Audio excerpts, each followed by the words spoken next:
lubak. Ayan o. Yan sinasabi ko, napakadelikado dito. Ayan, yung masyado nauuka na nalubusan, no? Dahil sa kauulan. Ayan, yung matindi, no? Ayan, no? Grabe, nauuka na masyado, kakaulan, no? Ito, ano ko lang, naisip ko lang, no?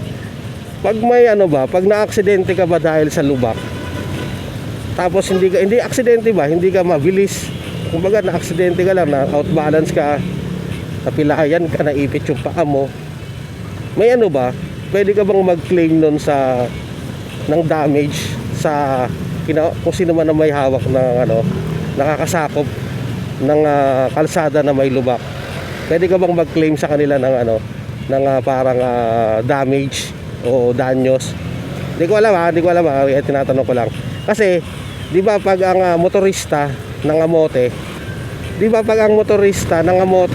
tapos nabangga niya yung poste ng kalsada, poste ng ilaw ng kalsada, nasira yung pader ng ano, center island, nasira yung halaman sa center island, di ba kinakasuhan nyo ng ano, reckless, di ba? O saka damage to property, di ba? Kinakasuhan yung motorista na nakasira.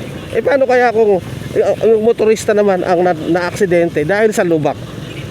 Sino pwede ba i-claim yun na ano? Kumbaga, i-claim mo rin, kakasuhan mo din sila ng damage to ano, personal things o ano, injury.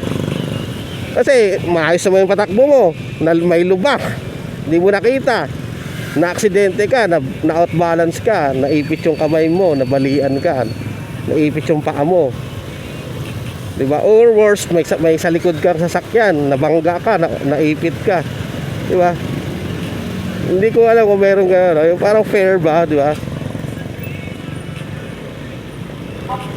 Meron ba ganun? Wala ba kasi ako nakikita gano'n? Kasi pag malamang, pag na-aksidente ka dahil sa lubak, ikaw pa rin sisisihin eh. Kamote ka kasi mag-drive eh. Kaya na-aksidente ka sa lubak kasi kamote ka mag-drive. Eh pero kung hindi naman, wala naman yung lubak dyan, hindi ka naman ma-aksidente eh. Hindi mo naman alam, hindi mo naman malalaman kung ma-aksidente ka o hindi eh.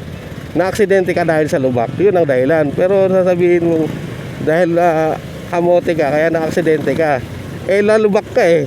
Ilubak, fixed eh, naka-fixed eh. Ayun lang, ano lang naman, ito ay akin lang naman ha. Kayo pinangungunahan o pinibitahan dahil ang mga sinasabi ko'y akin lang naman. Pagsinin, huwag na kong pakinggan, pagkat ang sinasabi ko ay akin lang naman. Pagsinin, huwag na kong pakinggan, pagkat ang sinasabi ko, ito ay akin lang naman.